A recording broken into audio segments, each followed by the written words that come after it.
Bonsoir les sportifs connectés, c'est Jérôme du blog montrecardiogps.fr. Ce soir dans ce live, on va parler de suivi d'itinéraire, tous les outils qu'on peut utiliser avant une sortie, pendant une sortie, avec sa montre, avec des applications, avec des sites web pour faire du suivi d'itinéraire. Alors il y a déjà un article sur le blog, je vous mettrai le lien dans la description, qui s'appelle 8 applications pour tracer un itinéraire pour sa montre GPS. Et en complément sur ce live, je répondrai à toutes vos questions. Si vous regardez le replay sur YouTube, alors allez dans la description, je vous mettrai le script, ce qui vous permettra de cibler exactement les sujets qui vous intéressent ou d'aller voir uniquement l'application qui vous intéresse ou celle pour laquelle vous avez des curiosités et vous voulez savoir ce qu'elle permet de faire. Et alors là, il y a pas mal de gens que je vois sur le groupe Je ne suis pas un héros mais j'ai une Suunto qui ont essayé Komoot ces derniers temps. Alors avec des résultats mitigés, certains aiment, certains n'aiment pas. Moi perso, je trouve Komoot pas très simple à utiliser, en tout cas pour des créations d'itinéraires en boucle. Et puis surtout, en fait, la Suunto app, je la trouve vraiment très bien, notamment avec des super cartes de chaleur. Et bon, c'est un choix qu'a fait Suunto d'aller chercher un partenaire pour apporter la fonctionnalité de turn by turn. Mais je trouve que c'est dommage pour Suunto d'avoir opté pour une solution qui fait qu'en fait, ils ont une super appli pour tracer des itinéraires, mais ils nous proposent une solution pour qu'on n'utilise pas l'appli, quoi. Alors, première question d'Alexis. Quel est selon toi le plus optimal à utiliser en direct, carto ou turn by turn? Ah, bah voilà, très bonne question. Et là-dessus, ça va faire débat, parce que il y a pas mal de gens qui se tournent vers la carto parce que c'est le dernier truc qui sort, c'est le truc haut de gamme, c'est le truc à la mode. Moi, je trouve que la carto, ça fait pas le job pour toutes les utilisations. Alors, il y a des utilisations pour lesquelles la carto, c'est bien. J'en avais parlé une fois, pour le ski de randonnée, par exemple, ça apporte quand même un côté de sécurité ou même dans un brouillard complet. Bon, entre le suivi d'itinéraire et la cartographie, c'est vrai que c'est un peu plus précis pour se repérer et éviter les coins dangereux. Maintenant, dès qu'on est sur du vélo, par exemple, des gens qui me disent « Ah, je cherche une montre avec la cartographie pour faire du VTT », là, je leur dis « Stop, stop, stop, stop !» La cartographie à VTT, c'est inutilisable. Enfin, en tout cas, inutilisable en roulant. Parce que l'écran est petit et il faut s'arrêter pour consulter l'écran et chercher son itinéraire. En fait, à VTT, je trouve que le suivi d'itinéraire est plus facile à voir parce qu'on jette un coup d'œil à la montre et on voit tout de suite si la trace bleue ou la trace violette, en fonction de la marque de votre montre, elle fait un coude et voilà, on sait qu'il y a un virage qui est en approche. Et il n'y a pas besoin de surcharger tout ça avec la cartographie. Ou alors, si vous voulez la cartographie, il faut prendre un compteur vélo. Là, il y a un grand écran. Voilà, là, cet après-midi, j'ai fait 84 km de vélo. Bon, voilà, la cartographie avec l'itinéraire tracé dessus, bon, c'est nickel. Mais sur un compteur, sur une montre, c'est quand même pas génial. En course à pied, je dirais que c'est un peu le mix. C'est-à-dire que en trail, c'est bien d'avoir la carto. Ça permet effectivement d'avoir des détails pour mieux choisir l'itinéraire et jamais se tromper. Mais on est quand même déjà à la limite de vitesse où ça peut devenir parfois un peu dangereux ou un peu casse-gueule de jeter un coup d'œil à sa montre. Bon, moi je trouve ça quand même pas mal pour tous ceux qui pratiquent la montagne d'avoir la carto. Ça a un côté pratique, mais maintenant il y a quand même une limite à l'utilisation. C'est-à-dire que c'est très bien, ça apporte des détails pour savoir quel chemin il faut prendre au prochain carrefour. En revanche, si vous voulez aller d'un point A à un point B, si vous cherchez un chemin pour aller d'un point A à un point B distant de 10 km, alors là, c'est tout simplement la galère, quoi. Parce que entre le point A et le point B, si vous dézoomez, vous perdez du détail. Si vous dézoomez pour voir les deux points, vous perdez du détail pour de la cartographie. Donc en fait, plus vous dézoomez et plus ça devient blanc. Et si vous zoomez, là vous ne voyez pas les chemins où est-ce qu'ils partent et quel est celui qui part vers le point que vous voulez atteindre.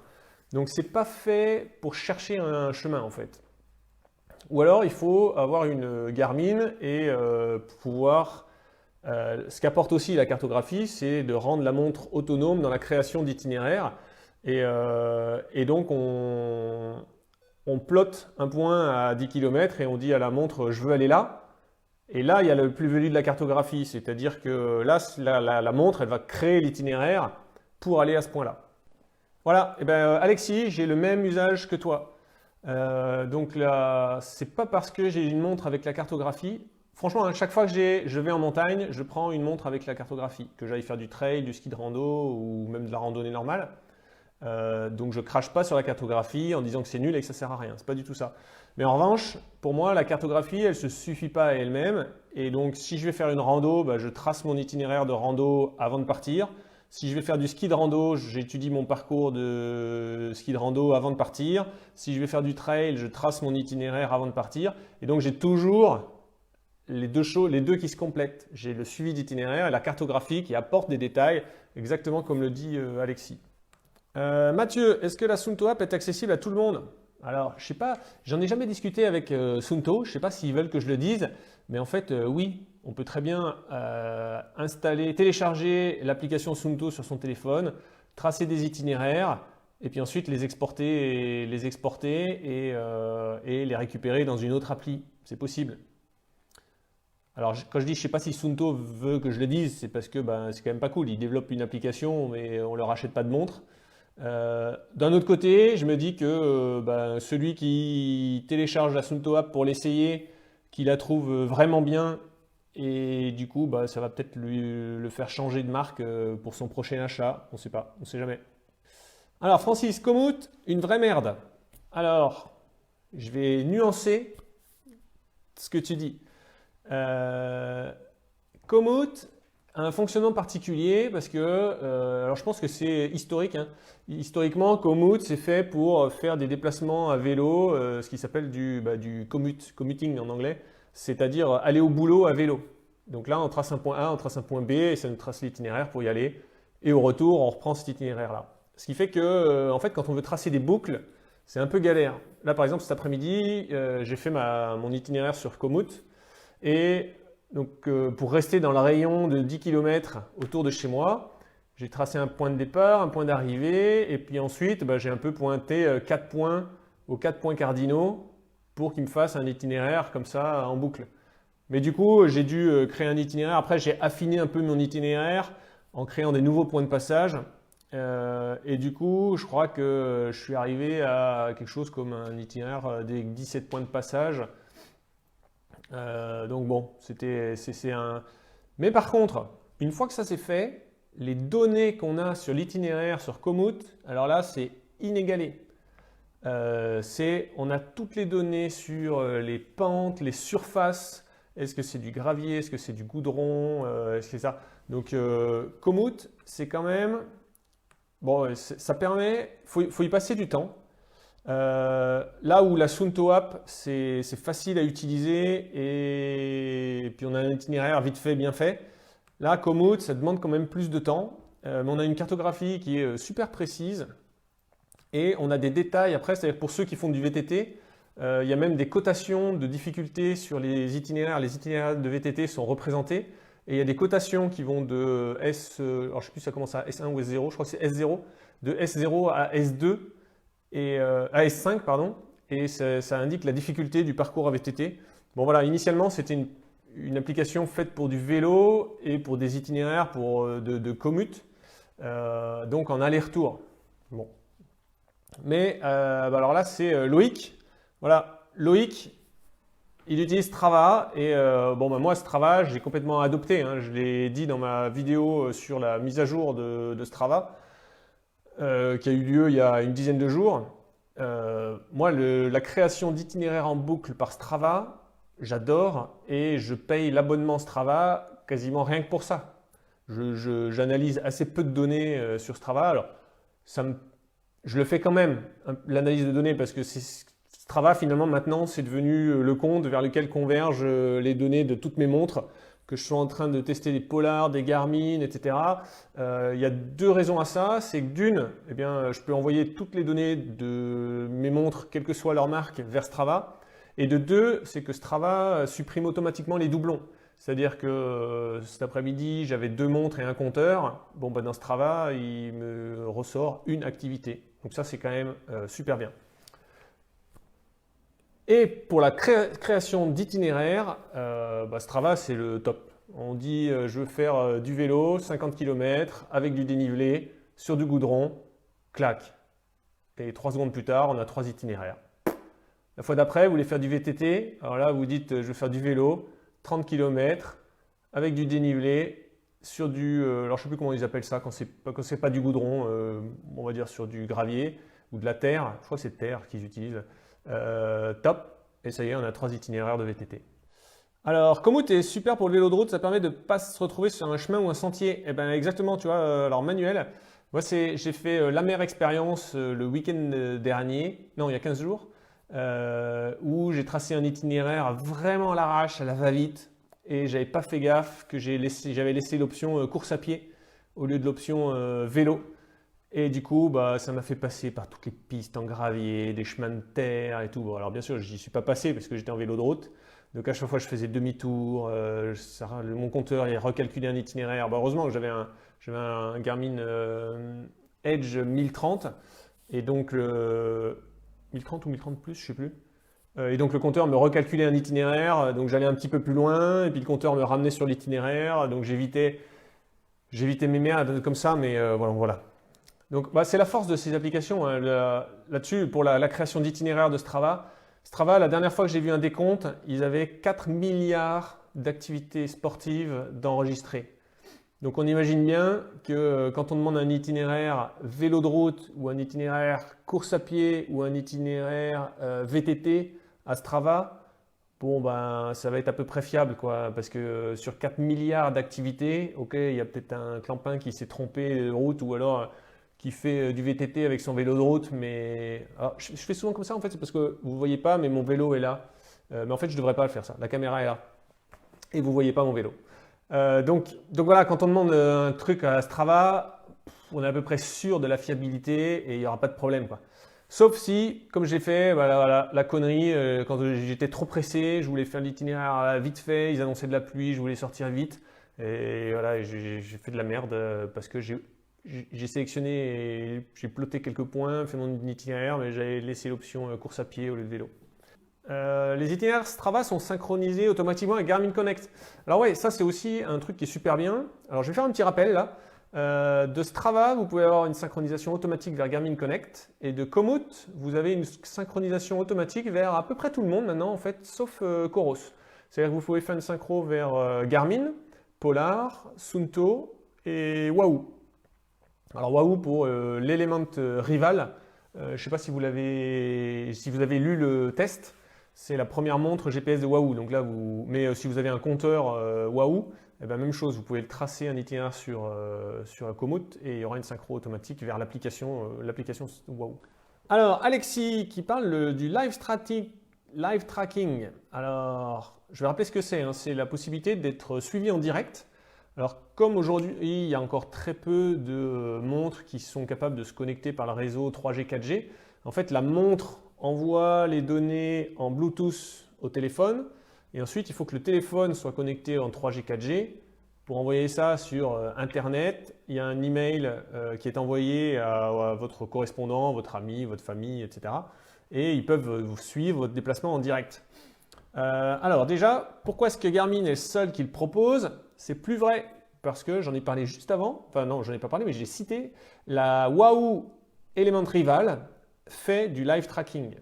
Alors, elle n'a pas du tout les mêmes fonctionnalités qu'une Fenix 6 si on les compare, mais elle est aussi beaucoup moins chère, hein, je crois que c'est 379 €. Donc Alexis, si tu veux, va voir le test de la Wahoo Element Rival sur le blog et tu verras qu'il y a du live tracking aussi. Alors pourquoi est-ce qu'il n'y a pas plus de monde qui le font? C'est que je pense qu'effectivement, c'est peut-être pas si simple de faire que ça fonctionne bien tout le temps. Et d'ailleurs, Garmin, on le voit hein, sur les forums, sur le groupe, si vous êtes membre du groupe Facebook, je ne suis pas un héros, mais j'ai une Garmin, vous voyez qu'il y a régulièrement des gens qui disent que leur live tracking, soit il n'a pas marché, soit il a marché au début, mais il s'est coupé au milieu, bref. Donc, en fait, c'est un peu là le problème parce que c'est quelque chose qui est, alors je ne vais pas dire vendu, mais qui est marketé comme une fonctionnalité de sécurité en disant, bah voilà, si vous êtes une femme, que vous allez courir seule dans la forêt, bah mettez le live tracking et comme ça, on pourra vous suivre. Donc c'est quand même mis en avant en tant qu'une utilisation sécurité. Après, il y a l'utilisation loisir qui est de dire bah, je vais courir le marathon de Paris et tiens, regarde maman, tu pourras me suivre et voir quand est-ce que je serai arrivé. Mais finalement, il y a quand même pas mal de bugs. Moi, je l'utilise de temps en temps pour des tests, mais je ne l'utilise pas de manière régulière. Donc moi, je crois que j'ai jamais eu de problème. En fait, moi, je crois que j'ai juste de la chance, en fait. Il y a des gens qui m'écrivent en me disant j'ai ça comme problème, ma montre elle fait ci, ça ne marche pas. Est-ce que tu as déjà eu ce problème? Et en fait, alors, bon, souvent je suis capable d'en parler parce que bah, c'est des problèmes qui reviennent régulièrement et je sais comment les régler. Par exemple, dès que quelqu'un me dit j'arrive pas à laisser l'écran de ma Garmin sur la cartographie, je lui dis tu vas dans les réglages de ton profil sportif et tu désactives l'ascension automatique. Et là, il ne comprend pas ce que c'est, mais miracle, ça marche. Donc voilà, je suis capable de parler de problèmes et de résoudre des problèmes, mais en fait, j'en ai assez peu, moi. Alors oui, Loïc, tu parles de Strava qui propose le live tracking et il y a quelqu'un, il y a JD qui a dit juste avant que Strava le faisait. Alors je ne sais pas s'il le faisait avant, si c'est la version payante ou pas payante, j'en sais rien. Bon, cela dit, ouais, il faut lancer Strava, il faut lancer un enregistrement avec l'application Strava de son téléphone en parallèle de sa montre. Alors Philippe qui demande si un suivi live est à l'étude pour Suunto. Je pense pas parce que en fait toutes ces fonctionnalités qui demandent d'intégrer du transfert de données en direct, je pense que d'un point de vue technique, c'est un petit peu compliqué. En tout cas, c'est plus compliqué que d'avoir une fonctionnalité offline. Donc, moi, je pense pas. En plus, Suunto, ils ont une orientation montagne, là où il n'y a pas forcément de couverture 3G, 4G partout. Donc, de là à vendre une fonctionnalité live track et en disant partez faire du trail au fin fond de la montagne, on vous a donné une autonomie de 120 heures pour que vous alliez jusqu'au bout du monde. Ah oui, mais au fait, là-bas, il n'y a pas la 3G, 4G, quoi. Donc, bon, je pense pas, c'est pas l'orientation que fait Suunto, hein, l'orientation de, ben voilà, je pense qu'on verra pas la prochaine Suunto avec Spotify et le live tracking.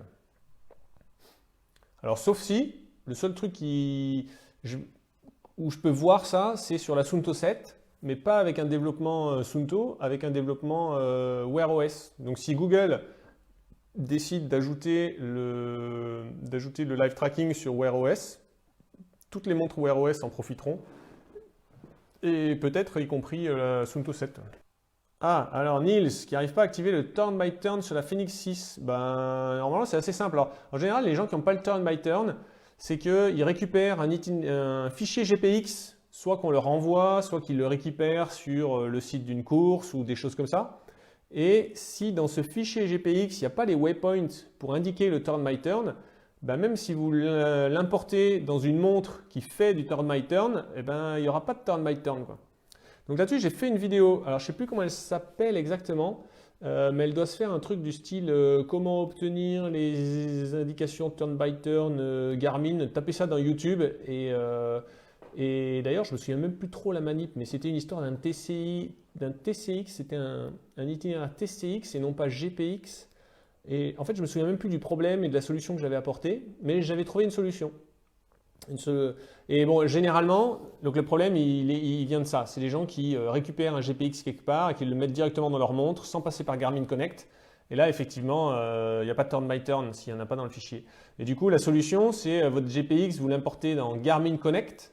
Et ensuite, de Garmin Connect, vous le transférez sur la montre. Et là, Garmin Connect va ajouter les indications de turn by turn. Mais il faut que ça soit dans le fichier qu'on met dans la montre. Ce n'est pas la montre qui crée automatiquement parce qu'elle voit un trait bleu qui tourne, qui dit attention, il faut tourner. C'est une information qui est dans le fichier. Ah, alors Steph qui parle de FootPass. Eh bien, FootPass, je ne connais pas. Alors, la planification a l'air simple, avec le doigt sur le smartphone. Ben ça, Strava le fait. Alors ça doit être la version payante, hein. Mais dans ma dernière vidéo qui présente la mise à jour de Strava, j'avais fait une petite fleur. Euh, donc on peut tracer passe le doigt sur l'écran, hop, et puis après, ben, l'appli, elle cherche l'itinéraire. Mais je ne connais pas Footpass. Alors, je ne sais pas si quelqu'un en a déjà entendu parler. Vous pouvez répondre à Steph Roger. Mathieu, une carte routable est une carte qui permet le recalcul automatique de l'itinéraire si on se perd. Oui, c'est ça. Là, avec mon Edge 1000 plus, il y a 15 jours, quand j'avais tracé un itinéraire de merde, ben, en fait, quand j'avais un obstacle, je voulais éviter une portion de chemin de terre, ben, je prenais la route qui partait n'importe où à droite ou à gauche, et puis elle me retraçait un itinéraire pour me ramener sur l'itinéraire. Et d'ailleurs, en parlant de création d'itinéraires automatiques, un problème qui revient souvent, pareil, sur le groupe Facebook Je ne suis pas un héros mais j'ai une Garmin, c'est tous les gens qui disent la création d'itinéraires automatiques sur ma montre ne marche pas. Donc sur les Phoenix, on peut créer un itinéraire directement depuis la montre. Et quand c'est ça, le problème c'est le calque trail de FreeCart.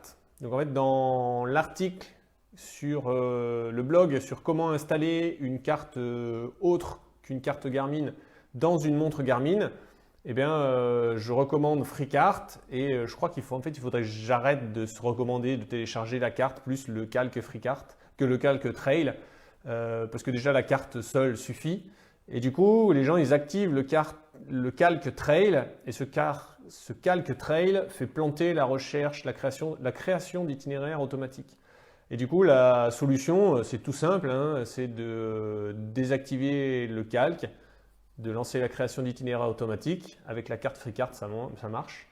Et puis, ça y est, c'est fait. Alors Alexis, si tu cherches une montre qui crée des itinéraires automatiquement, là, tu n'as pas le choix. Parce que, enfin, tu n'as pas le choix. Tu auras un choix très réduit. Parce qu'aujourd'hui, il y a quoi? Il y a des Garmin et la Suunto 7. Mais la Suunto 7, elle ne fait pas de création d'itinéraire automatique. Il faut que tu aies tracé ton itinéraire dans l'application Suunto et transféré sur la Suunto 7. Donc voilà, réponse à ta question, ben, c'est simple. Il faut que tu cherches une montre Garmin avec la cartographie.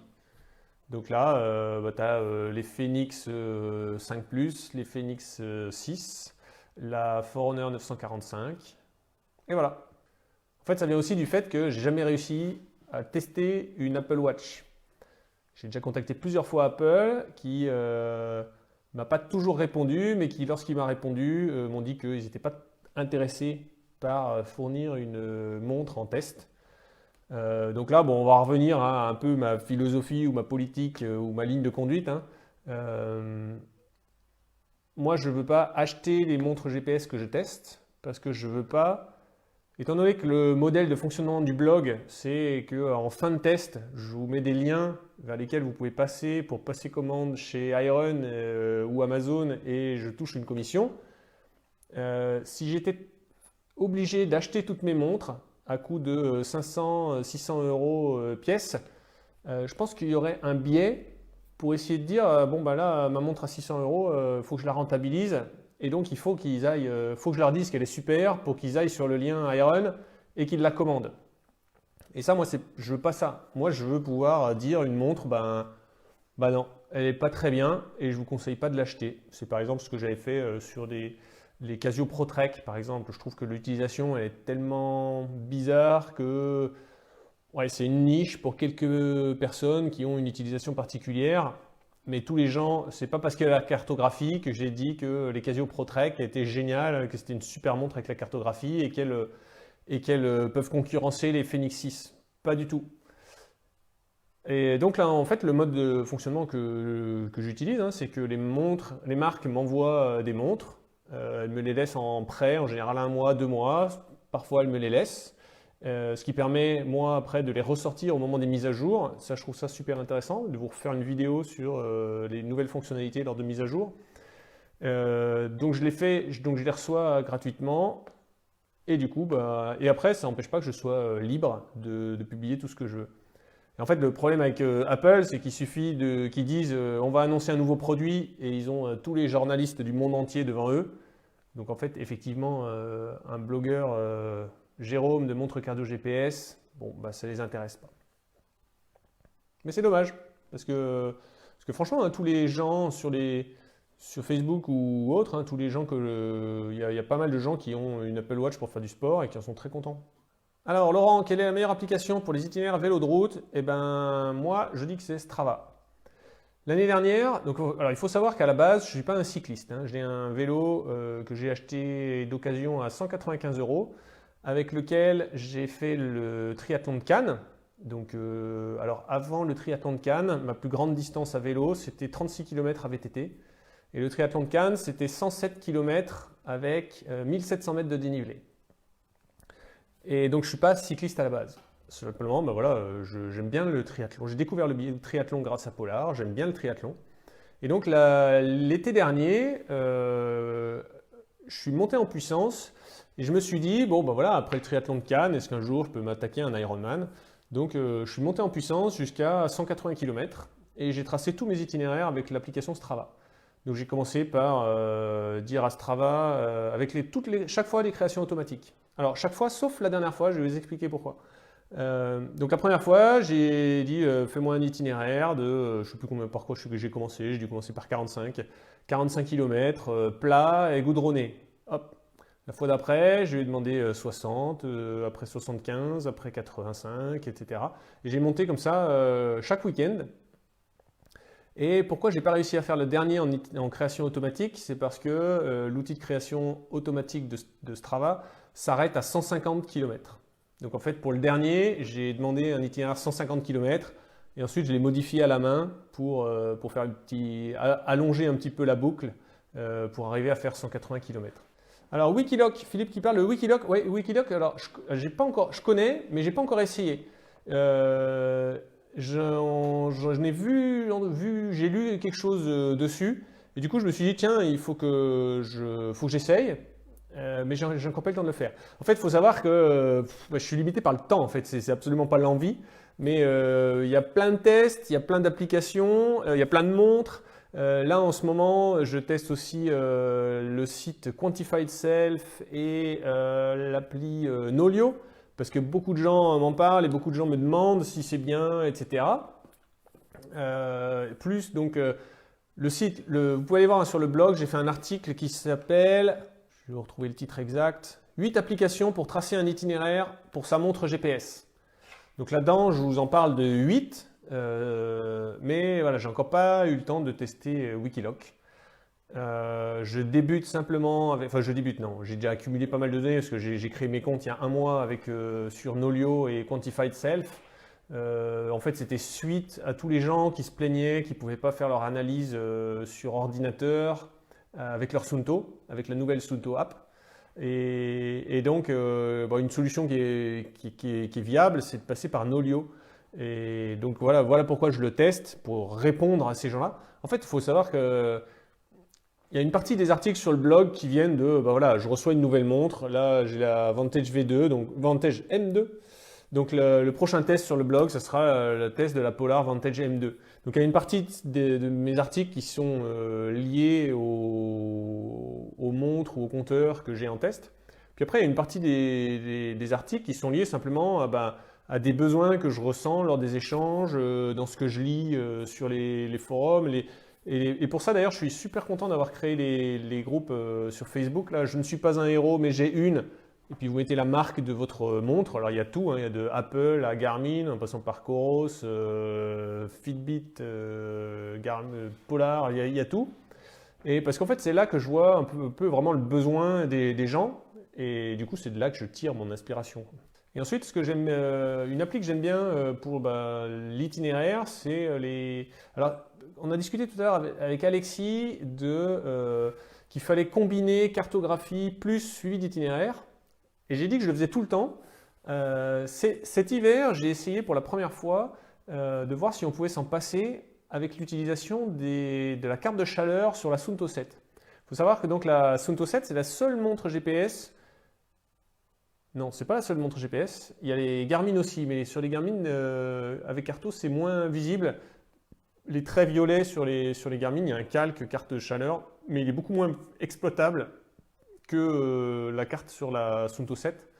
Alors la Suunto 7, elle a aussi son inconvénient. Son inconvénient, c'est que si on choisit d'afficher la carte de chaleur, on perd les informations de la carte normale. C'est-à-dire que la carte de chaleur, c'est des traits de couleur sur fond noir et on perd la cartographie. Garmin, ils ont fait le choix inverse. Ils ont choisi de conserver la cartographie et de faire un calque carte de chaleur par-dessus, mais du coup, c'est moins lisible. Alors après, ben voilà, vous choisissez ce que vous préférez. Donc j'ai essayé en ski de rando cet hiver d'utiliser juste la carte de chaleur sans suivi d'itinéraire. Ça marche pas mal, mais comme il n'y a pas de cartographie, on a des fois du mal un peu à savoir vers où on va. Et du coup, bah, on repasse dans les options, on bascule sur la carto 5 minutes, on regarde et on bascule sur la carte de chaleur après.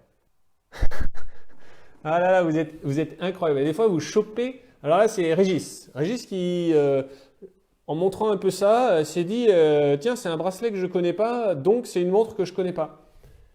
Et qui en a déduit que ça devait être une Vantage M2, puisque c'était une montre qu'il ne connaissait pas. Il y a des fois, vous arrivez à choper des détails, notamment sur Instagram. Alors, si vous n'êtes pas abonné au compte, bah, c'est simple, hein, c'est comme pour tout le reste. Vous allez sur Instagram, montre cardio GPS, et vous trouvez le compte. En fait, j'y publie des photos avec dans les commentaires. J'essaie de présenter un peu des fonctionnalités avant que le test complet soit publié sur le blog. J'en ai déjà parlé, hein, je mets à peu près un mois pour faire un test complet, tout simplement pour avoir toutes les activités, course à pied, vélo, piscine. Bon, en ce moment, piscine, c'est hyper limité. J'ai réussi à en faire, pour le coup, j'ai réussi à faire une sortie de piscine cette semaine. Et donc, bon, ça permet sur Instagram de lâcher quelques infos, présenter un peu les nouveaux écrans, etc.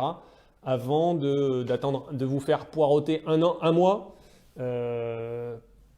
pour la publication du test. Et bon, je veux pas non plus aller plus vite que ça parce que je trouve que pour apprécier toutes les fonctionnalités du quotidien, les fonctionnalités sportives sur différents types d'utilisation, des sorties en trail, sur du route, la route, sur du plat, à vélo, en natation, parfois en randonnée quand il y a des montres qui s'y prêtent. Bon bah voilà, j'estime que et puis après le temps de l'écrire, bon, j'estime qu'un mois c'est bien et j'ai pas envie d'aller plus vite pour dire je vous sors un test le plus vite possible dans 10 jours. En fait, je pourrais quasiment, hein, franchement, demain on me donne une Garmin 255. Je connais déjà les menus, la plupart des fonctionnalités existent déjà. Donc en fait, s'il y a 3 nouveautés, bon ben, et encore sur une 255, il y a moins de chances qu'il y ait des nouveautés. Ce sera peut-être juste des fonctionnalités qui vont dégrafer de la 745 ou la 945 vers la 255. Donc en fait, demain, vous me donnez une Forerunner 255 et puis juste 3 jours sans boulot et sans enfant, et ben, ça y est, je vous sors le test. Mais qu'est-ce qu'il y aura comme contenu dedans? Qu'est-ce qu'il y aura comme analyse, comme mon avis perso, etc. Bon, je pense que ça sera assez creux, quoi. Ça va. D'ailleurs, vous l'avez peut-être vu hein, sur… Salut Pascal! Vous l'avez peut-être vu sur Facebook, hein, j'ai mis un petit texte non, hier, je crois. Hier soir, j'ai dû le mettre hier soir. Pour vous prévenir en fait de la différence entre un vrai test et un mauvais test. Un peu comme le bon chasseur et le mauvais chasseur. Si vous ne voyez pas une photo en situation de la montre, bah, ce n'est pas un test. Si vous voyez que des montres avec, vous savez, détourées sur fond blanc, bon bah ça, en fait, c'est le dossier de presse. Et celui qui a écrit cet article, bah, il a lu la fiche technique, il a peut-être lu mon blog, il a peut-être lu, s'il parle anglais, il a peut-être lu le blog de Raymaker, et puis il a fait un résumé. Mais ce n'est pas son avis. Il a fait un résumé, il a parlé de il a présenté la fiche technique, les fonctionnalités. Mais bon, c'est pas ça, quoi. C'est pas un test. Donc là, voilà, faites attention. Il faut bien qu'il y ait des vraies photos d'une vraie montre dans des situations où on voit que ça a été pris chez soi, dehors, etc. Et que c'est pas des photos. Voire, il y a même des fois, c'est pas des photos. Il faut savoir que dans les dossiers de presse, il y a plein d'images. C'est vraiment des images, c'est-à-dire qu'elles sont créées sur ordinateur et c'est pas des photos. Et le pire là-dessus, il faut aller voir les photos, alors les images de promo de la Garmin Instinct. Alors Garmin Instinct et Garmin Instinct Solar. Je ne sais plus si j'ai remarqué, si j'avais marqué sur l'Instinct. Je crois que je l'ai vu sur l'Instinct Solar. Et vous regardez la définition de l'écran. Et ensuite, vous venez voir sur mon blog montrecardiogps.fr ou sur la chaîne YouTube MontreCardioGPS. Et là, vous regardez la vraie définition de l'écran, qui est très pixelisée quand même. Hein, sur l'Instinct, c'est ce que je reproche le plus à l'Instinct. C'est son écran pixelisé qui fait que ça rend le suivi d'itinéraire pas très précis en fait.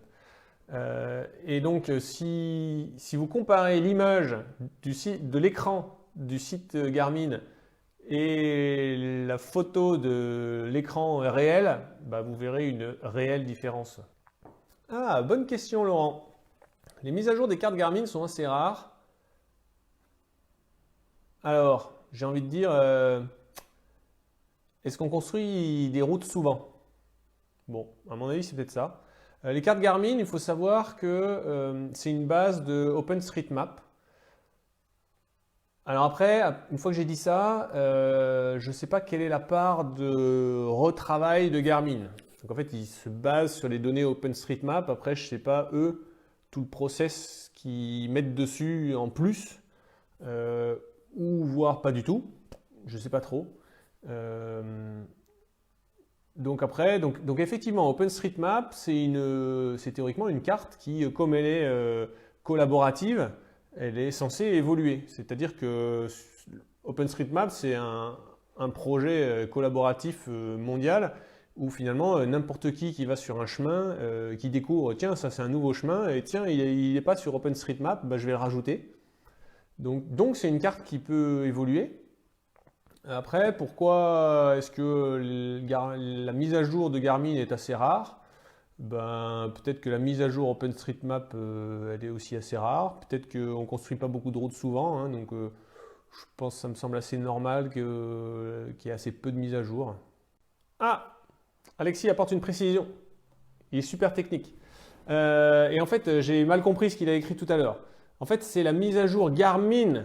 En fait, plutôt, c'est Garmin qui fait la mise à jour une fois par an, mais OpenStreetMap, effectivement, il est mis à jour quasiment en direct. Et ça me semble tout à fait cohérent avec le fonctionnement de OpenStreetMap, où effectivement, n'importe qui découvre un nouveau chemin dans la forêt, alors je pense qu'en France, ça doit arriver assez peu, mais j'imagine que dans des pays comme la forêt en Finlande, effectivement, il y a peut-être encore des sentiers qui ne sont pas répertoriés. Et dans ce cas-là, n'importe qui, au retour de sa randonnée, peut tracer un sentier. Alors après, je ne connais pas leur process de validation, c'est-à-dire que je ne sais pas, à partir du moment où quelqu'un trace un nouveau sentier, comment est-ce qu'ils font pour s'assurer que c'est bien un sentier réel? Est-ce qu'il y a quelqu'un d'autre qui doit aller confirmer, essayer de suivre la trace et puis ensuite il confirme oui, c'est bien là qu'est le sentier. Bon voilà, je ne sais pas exactement quelle est leur procédure, mais ils ont une procédure et voilà. Alors là, tiens, Romain qui dit c'est très technique tout ça. Oui, mais alors j'essaie de... Justement, c'est mon objectif, toujours tout en vulgarisant, mais c'est d'expliquer. Parce que finalement, je me rends compte qu'il y a plein de gens qui ne comprennent pas comment ça marche. Et du coup, ils râlent en disant que leur montre, c'est de la merde, que le SAV, ils sont nuls. Ouais, alors pas plus tard que, je sais pas, là, 10 minutes avant le début de ce live, il y a quelqu'un sur le groupe Je ne suis pas un héros, mais j'ai une Suunto, qui dit putain, la Suunto 9, c'est vraiment de la merde, je la déconseille, elle mesure mal le dénivelé. Alors je lui ai fait une réponse un petit peu laconique. Hein, il y a des fois, bon, je ne suis pas non plus un salaud, j'essaye d'être pédagogique quand même, mais là j'ai fait une réponse un petit peu laconique. Je lui ai dit, ben, s'il y a une Suunto 9 et une Suunto 9 Baro, c'est qu'il y a une raison. Et ensuite, parce que j'aime expliquer, je lui ai mis le lien de l'article sur le blog qui explique les différences entre altimètre barométrique et altimètre GPS, et en lui disant, va lire cet article et tu auras tout compris. Voilà. Cédric, tu m'as fait peur. Cédric se dit, vous arrivez à ne pas vous perdre avec votre montre. Alors là, moi je lui dis, il n'y a pas besoin de la cartographie pour ne pas se perdre. Le suivi d'itinéraire à l'ancienne, c'est-à-dire juste un trait sur fond noir, ça suffit pour ne pas se perdre. Parce que, je dis ça parce qu'il y a des fois des gens qui m'écrivent en me disant bon, je fais de la randonnée, je ne veux pas me perdre et donc je veux la cartographie. Il n'y a pas besoin de cartographie pour ne pas se perdre. Moi, ça fait des années que je trace mon itinéraire avant de partir en randonnée et je ne me suis jamais perdu. Une fois que vous avez tracé votre itinéraire. Mais ça demande de faire l'effort avant de partir, de tracer son itinéraire. Et une fois que vous avez tracé votre itinéraire et que vous faites le suivi d'itinéraire sur votre montre, vous ne pouvez plus vous perdre. Alors après, Cédric poursuit. Facile de rater une intersection. Effectivement, mais là, c'est pas se perdre.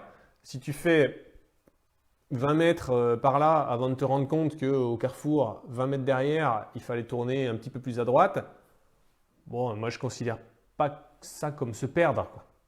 Tu as fait 20 mètres, 20 ou 30 mètres. En général, c'est ça, hein, en course à pied en tout cas. À vélo, on peut peut-être faire un peu plus. Mais en course à pied, j'ai rarement fait plus de 20-30 mètres avant de me dire ah ben non, j'ai pas pris le bon chemin. Et donc là, moi, je ne considère pas ça comme me perdre. Franchement, faire 20-30 mètres demi-tour, ça m'est arrivé là à vélo cet après-midi. C'était plus par une erreur d'inattention en fait. Hein. Mais j'ai été tout droit et j'ai raté un virage à droite. Bon ben voilà, j'ai été tout droit, j'ai vu que je m'étais trompé, j'ai râlé un coup. J'ai fait demi-tour et je suis rentré, mais voilà, je ne considère pas ça comme me perdre. Alors, Romain, la heatmap de Strava, pourquoi est-ce qu'elle n'est pas utilisée par les marques de montres? Parce qu'en fait, elle appartient à Strava. Et d'ailleurs, Strava les vend, hein, ces heatmaps. En fait, alors il ne les vend pas. Là, je commence à déborder, on déborde un petit peu sur les montres GPS, mais une des ressources de financement de Strava, c'est de vendre les cartes de chaleur aux communes. L'objectif, c'est que les communes étudient par où passe le plus de vélos et se disent tiens, peut-être que là, il manque une piste cyclable parce qu'effectivement, on se rend compte qu'il y a beaucoup de gens qui passent à vélo ici.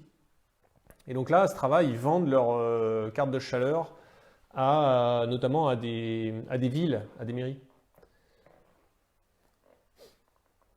Mais du coup, je pense que Strava ne vendra pas sa carte de chaleur pour être intégrée dans l'application Polarflow, par exemple. Et ensuite, Polar, eux, ils ont abandonné le truc. Hein, ils font un peu comme Suunto. Ils avaient déjà moins d'outils pour tracer des itinéraires que leurs concurrents. Et là, je crois que c'est l'été dernier, ils ont dit on arrête définitivement. Il n'y a définitivement pas d'outils de création d'itinéraires dans Polarflow. Si vous voulez le faire, vous allez sur Komoot et ensuite il y a une synchro automatique. Ça fonctionne bien, donc allez-y. Alors question de Nils, sur quoi est-ce que je trace mes itinéraires pour la rando? Eh bien, moi je la trace sur l'application Suunto.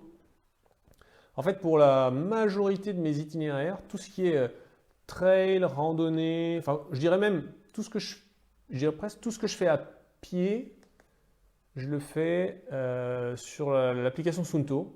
Donc alpinisme, trail, randonnée et le vélo de route, je le fais sur Strava.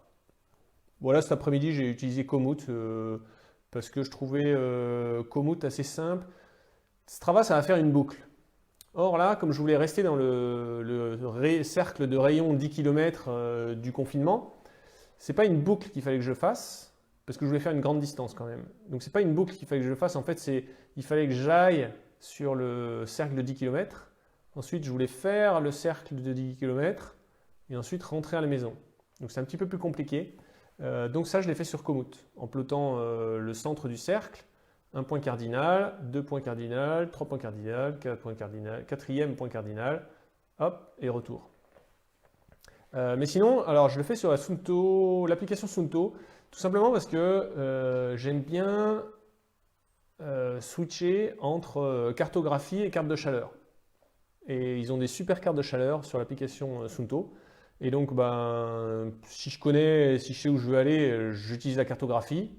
Mais quand je ne connais pas, par exemple, aux dernières vacances, j'étais à côté de la Clusaz et donc j'ai fait beaucoup de ski de randonnée dans des coins que je ne connais pas. Et là, je n'ai pas utilisé que la cartographie, j'ai utilisé la carte de chaleur. Et en plus, sur l'application Suunto, il y a une carte de chaleur, il doit y avoir une dizaine de cartes de chaleur pour une dizaine de sports différents. il n'y a pas que course à pied, vélo. Il y a une carte de chaleur pour la randonnée, il y a une carte de chaleur pour le trail, et une carte de chaleur pour la course à pied. Il y a vélo de route, VTT, alpinisme, surf, je crois. Voilà, je pense qu'il y en a une dizaine, donc il doit y en avoir encore quelques-uns. Il y a peut-être roller, je ne suis pas sûr. Mais voilà, il y a une dizaine de cartes de chaleur par sport. Et du coup, voilà, si je veux un itinéraire de randonnée dans un endroit que je ne connais absolument pas, ben, je vais utiliser la carte de chaleur randonnée. L'été dernier, j'ai utilisé la carte de chaleur alpinisme. Cet hiver, j'ai utilisé la carte de chaleur ski de randonnée. Voilà, j'utilise beaucoup ça. En fait, alors, ce qui est presque un peu dommage, c'est que finalement, les outils de création d'itinéraire, ça dépend du sport qu'on pratique et puis aussi de ce qu'on aime, quoi.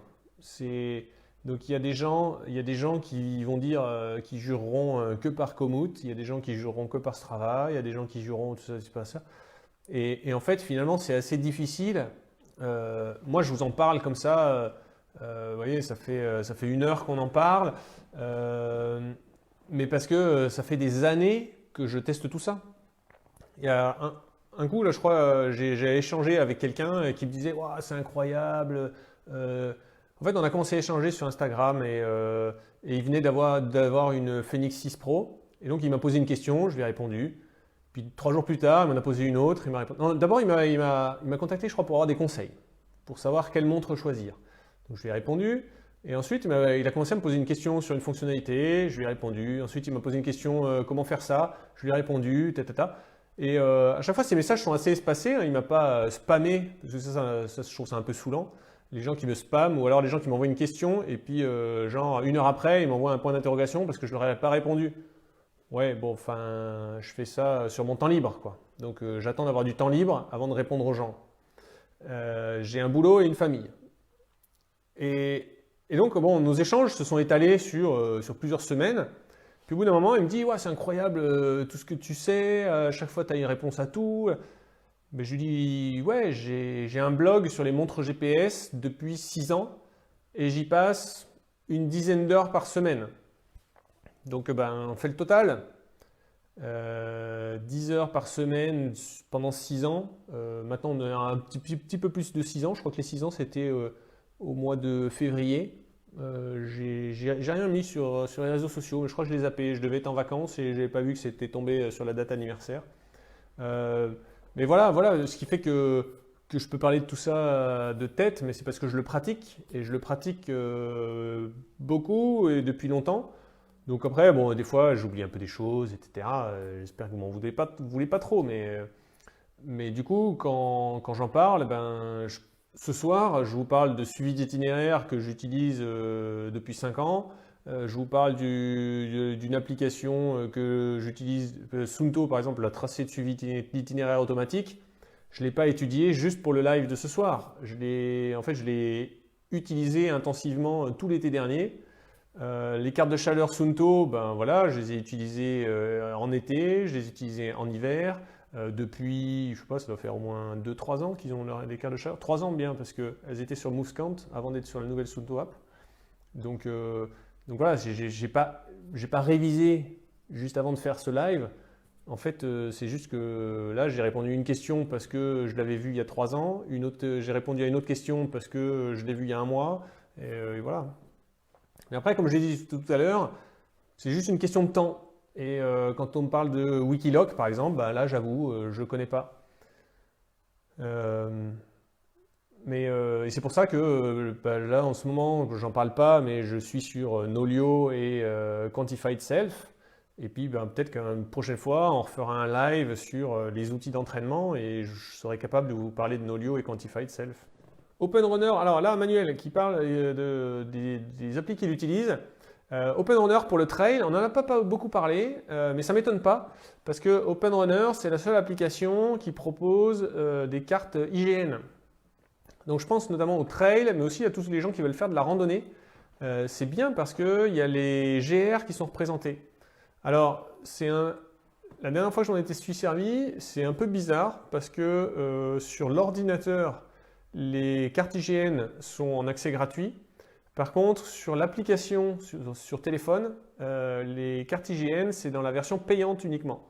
Mais bon, vous utilisez l'ordinateur, enfin, vous avez même un écran plus grand, c'est plus pratique. Donc voilà, si vous voulez, je sais pas, préparer une rando de 3, 4, 5 jours cet été, bah, Open Runner, c'est pas mal. Bon voilà, Cédric, il est venu sur le live pour confirmer qu'il n'y avait pas besoin de la cartographie. Mais c'est vrai, c'est vrai. En fait, actuellement, je trouve qu'il y a deux fonctionnalités que les gens recherchent beaucoup sans forcément comprendre à quoi ça va leur servir. Il y a la cartographie. Je ne dis pas que c'est nul, hein. La cartographie, moi je l'utilise. Simplement, je ne l'utilise pas tout le temps. En fait, comme j'ai plusieurs montres, ça me permet de choisir celles qui sont adaptées à ce que je vais faire. Donc là, en ce moment, je n'ai pas de montre de cartographie. Mais par contre, il y a un mois, quand je faisais du ski de rando, j'avais pris des montres avec cartographie. Et la deuxième, c'est l'oxygénation sanguine, le SpO2. Il y a plein de gens qui disent « Ah ouais, mais alors celle-là, elle est moins bien parce que je crois que son capteur cardio, il ne fait pas SpO2. » Oui, et alors? Parce que tu veux en tirer quoi de la mesure de ton SpO2? Il y a plein de gens qui se plaignent que leur batterie, elle se décharge super vite.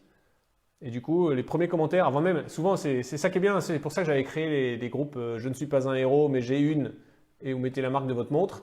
C'était d'une part pour voir et échanger et voir ce qui était intéressant. Et puis d'autre part, c'est le côté collaboratif où en fait il y a plein de gens qui répondent avant moi, quoi. Et du coup, tous les gens qui se plaignent de problèmes de batterie, le premier commentaire qu'il y a, c'est ok, désactive le SpO2 et puis tu gagneras 30% d'autonomie. Et ah bah oui, putain, on gagne vachement d'autonomie en désactivant le SpO2. Alors pourquoi? Parce que le capteur SpO2, il faut rester 30 secondes immobile, mais parfaitement immobile, hein. Genre, vous êtes comme ça pendant 23 secondes et vous vous grattez le nez et ça y est, c'est mort, ça fait échec.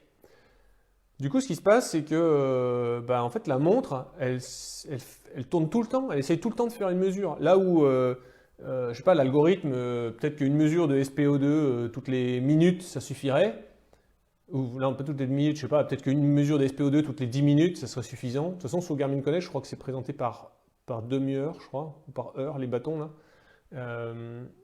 Et bien en fait, elle tente de faire une mesure pendant 30 secondes, et comme ça fait échec, elle refait une mesure de 30 secondes, et comme ça refait échec, elle refait une mesure de 30 secondes. Du coup, le capteur, il marche à fond tout le temps, sauf la nuit. Et du coup, il y a quelqu'un qui l'a mis là. Voilà, Michael. Et c'est ça. Alors, en plus, c'est bien parce que Garmin, on peut choisir d'activer le capteur de SpO2 que la nuit, ou alors la nuit et le jour. Moi, je l'active que la nuit. Ça permet... alors, théoriquement, ça doit permettre un jour peut-être de détecter des apnées du sommeil. Enfin, pour l'instant, il n'y a aucune marque qui est capable de détecter les apnées du sommeil. D'accord? Toutes les marques, elles présentent un graphique et elles vous disent si c'est un petit peu bas, c'est peut-être que vous faites de l'apnée du sommeil. Mais concrètement, ça n'a jamais été validé. Il n'y a aucune marque qui permet de le faire. Cela dit, ce n'est pas totalement inutile parce que c'est une donnée, par exemple, alors je sais que c'est que Garmin le fait. Chez Garmin, le SpO2, c'est une donnée qui est prise en compte dans l'algorithme de mesure de la qualité du sommeil et de la récupération. Et donc en gros, leur idée, elle est tout à fait valable, hein. Elle est de dire que si vous avez une mauvaise oxygénation sanguine, vos muscles qui demandent à être oxygénés pour récupérer, ils sont moins bien oxygénés, donc ils récupèrent moins bien. Par contre, si vous avez une super oxygénation sanguine, voilà, vos muscles, ils récupèrent mieux. Donc c'est un raisonnement qui se tient tout à fait. Et donc pour les gens qui suivent avec précision leur charge d'entraînement et leur récupération pour adapter leurs entraînements, là ça sert. Maintenant pour tous les autres, ça sert à rien de mesurer son SpO2, quoi. D'ailleurs, il y a plein de gens qui ne savent même pas ce que ça représente. Mais du coup, voilà, c'est pour ça qu'il faut expliquer. On revient à ce que je disais tout à l'heure, là. J'essaie de toujours expliquer comment ça marche pour que les gens y comprennent. est-ce que j'ai besoin de ça? Alors, est-ce que j'en ai besoin sur la montre et donc est-ce que j'achète telle montre ou telle montre? Ou bien, si j'ai une montre qui a cette fonctionnalité, eh ben, est-ce que j'en ai besoin? Est-ce que je l'active ou est-ce que je la désactive? Voilà. Et je pense qu'il y a plein de gens qui, parce qu'ils ne comprennent pas, du coup, comprennent pas. Voilà.